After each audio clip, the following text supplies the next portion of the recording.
So we are impeaching the deputy president on allegation of at first sight. Mr. Speaker, we don't even love at first sight nowadays. But we have made the process of impeaching a deputy president so easy than kicking out a nagging boyfriend or a nagging girlfriend. So I stand here from Kiambu saying that, Mr. Speaker, I'm not going to impeach the deputy president. Mr. Speaker, cutting off the neck does not cure headache, Mr. Speaker. Mr. Speaker, it is one thing to condemn a healthy person and another to condemn someone who is sick or bedridden. Today we were told the deputy president fell ill and he requested for time for us to give him an opportunity so that we can hear him. But that opportunity was not granted because we're in a hurry, and yes, I think we are. I don't know to where.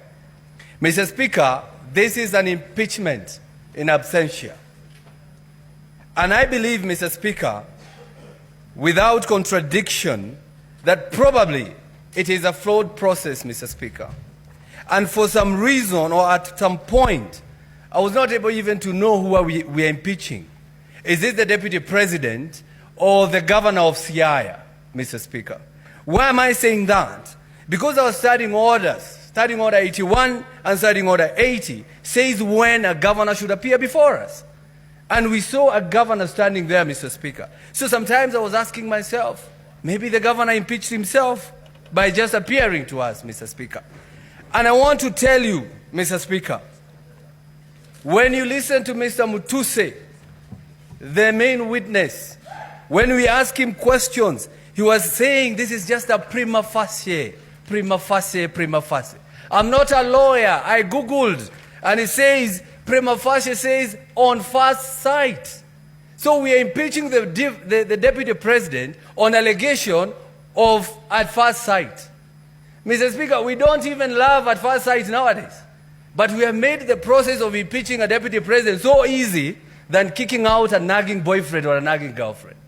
So I stand here from Kiambu saying that, Mr. Speaker, I'm not going to impeach the deputy president because listening to the accusation here, they are not enough. They do not meet the threshold of removing somebody from the office.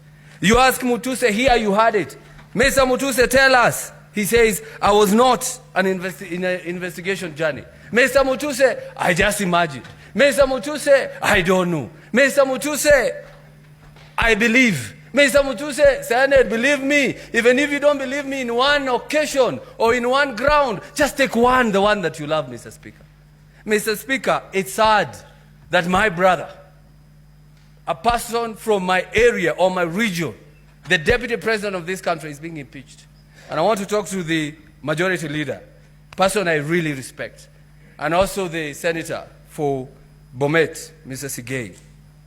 When we hope to save a brother, remember us when we ask you to save our brother, Mr. Speaker.